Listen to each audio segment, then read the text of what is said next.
Shalom, shalom, shalom. Bienvenue à notre émission à Soubrina Yesu.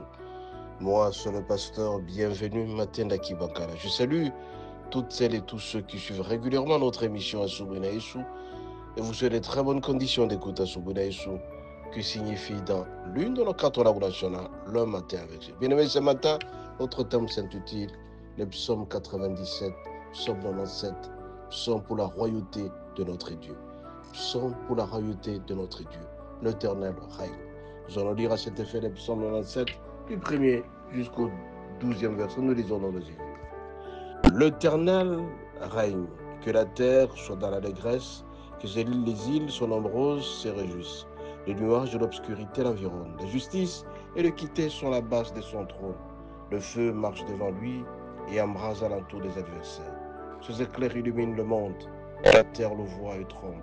Les montagnes se fondent comme la cire devant l'Éternel, devant le Seigneur de toute la terre.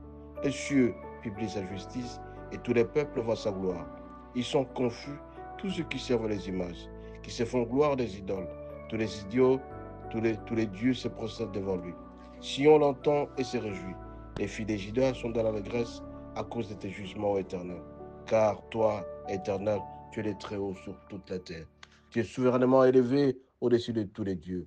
Vous qui aimez l'Éternel, haïssez les mal. Il garde les âmes de ses idoles. Il garde les âmes de ses fidèles. Il les délivre de la main du méchant. Et la lumière est sémée par la justice. Et la joie pour ceux dont le cœur est droit. Juste, réjouissez-vous en l'Éternel et célébrez par vos louanges sa sainteté. Bien-aimés, nous allons nous arrêter au verset 10. Vous qui aimez l'Éternel, haïssez les mal. Il garde les âmes de ses fidèles, il les délivre de la main des méchants. Haïr le mal, c'est-à-dire fuir loin du péché, fuir loin du mal. Car le mal nous avilit, car le mal nous donne du recul par rapport à notre Dieu. Tout mal concourt à la destruction totale de notre bénédiction. Alors nous avons l'obligation de haïr le mal. Ne pas aimer le mal, c'est fuir le mal, fuir le péché, respecter les commandements. La plupart des personnes finissent très mal parce que tout simplement, ils ont aimé le mal. Fuir le mal, bien-aimé, c'est fuir le péché.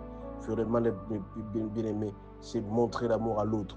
Quand tu montres l'amour à l'autre, c'est que tu n'aimes pas le mal.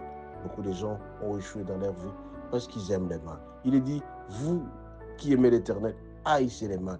Il garde les âmes de ses fidèles. Quand tu hais le mal, mon bien-aimé, Dieu protégera ton cœur. Quand tu hais le mal, tu verras en sorte que tout ce que tu vas toucher va prospérer. Tout ça. Raison pour laquelle ce matin, je te dis, mon bien-aimé, tu dois haïr le mal.